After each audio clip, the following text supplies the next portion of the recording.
มหนาวพัดมาอีกแล้วน้องแก้วคงหลงคอยพี่เคยสัญญาให้ไว้จะกลับไปหาคนดีเพราะน้องพี่คงจะกลัวลมหนาวพัดมาอีกคนหนาวกระมนหัวใจ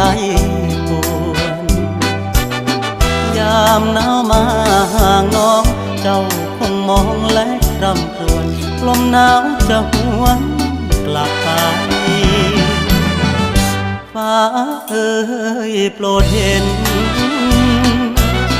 ฟ้าโปรดเป็นพยานให้